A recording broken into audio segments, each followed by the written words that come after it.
har med dine personlige og kloge og nuancerede fortolkninger af en lang række karakterer ubestridt fået et stærkt kapitel til den danske dramatiske ballettradition og den nationale arv. Og derfor er det også en stor glæde for os i dag, i Ballettens Venner, at kunne tildele dig applausprisen 2012.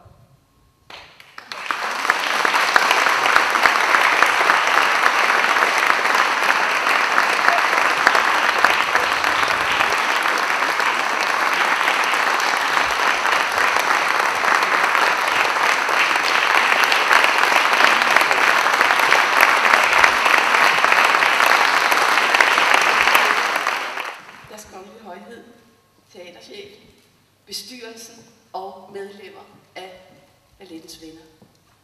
Tusindvis af tak for den fantastiske pris, jeg lige har modtaget, applausprisen.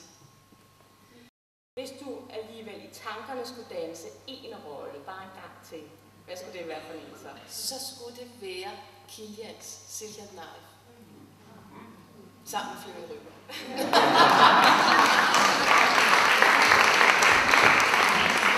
Personligt har jeg været meget optaget af din heksefortolkning. Ikke mindst fordi den var meget modsatrettet. På den ene side så ville din heks, hvis jeg altså har set det rigtigt, gerne hævne sig på James og tage livet af ham. Og på den anden side så var hun så nænsom omkring ham. Altså du kunne næsten, kunne næsten ikke lade være med at stryge hans hår. Hvordan opfatter du selv din match? Jeg opfattede jo fra min James og heksen, at de havde på et eller andet tidspunkt kendt hinanden i et tidligere forhold. Men det ville han jo ligesom ikke rigtig se i øjnene. Og i det øjeblik, han konfronteres med mig, og jeg sidder over ved ilden, bliver han jo også med det samme reflektering på det. Og det var ligesom det, jeg byggede det op omkring. Vidste Mads Langstrup så godt, at I havde haft et forhold engang? Ja, det kan jeg love dig. Og det interessante var så også, da vi senere får den op, så skulle jeg jo ligesom se, hvem får jeg nu som James? Altså, og så får jeg så også Alban, som jeg havde Alban til hans premiere. Og vi talte også om det, og han sagde, ej, hvor er det godt. Yes!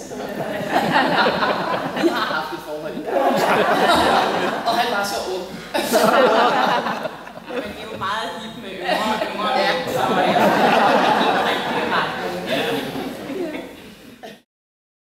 Altså for det første kan jeg godt lide at være min egen chef. Det vil jeg sige. Ja. Og så den der kombination af, at jeg skal udfordre mig selv. Prøve noget, jeg ikke har prøvet før. Det har jeg det rigtig godt med. Og også kan jeg også godt lide den ro og fordybelse, som netop det er at begynde at læse kunsthistorie. Så den der kombination af de ting passer mig vældig, vældig godt. På Det Kongelige Teater var det jo sådan, at der var en overgang, hvor vi kørte rigtig mange busser, land og rige rundt. Det vil sige, at jeg hentede simpelthen publikum i Odense. Og du tog først toget. Jeg tog først toget. Det var det rørende ved det, ikke?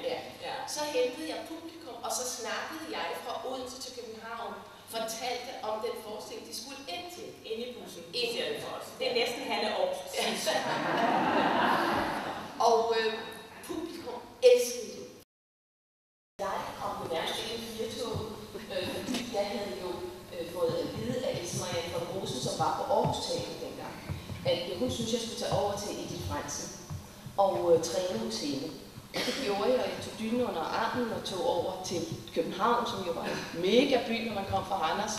Og der trænede jeg så i mange år. Jeg var så på Pantomimeteateret en sæson, og så var jeg på Aarhus Teater et halvt år. Og så kommer jeg tilbage og træner hos Edith Fransen.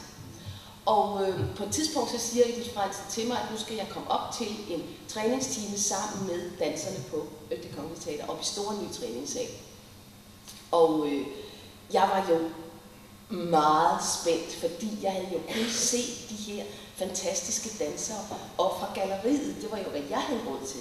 Jeg så de her dansere, og syntes, det var så spændende, at jeg skulle møde de her dansere i en træningssal. Og jeg havde forestillet mig, at når jeg kom derop, så ville der være sådan et bord som det her, hvor de sad fuldstændig og skulle vurdere mig. Men der var ingenting. Der var ikke et øje deroppe.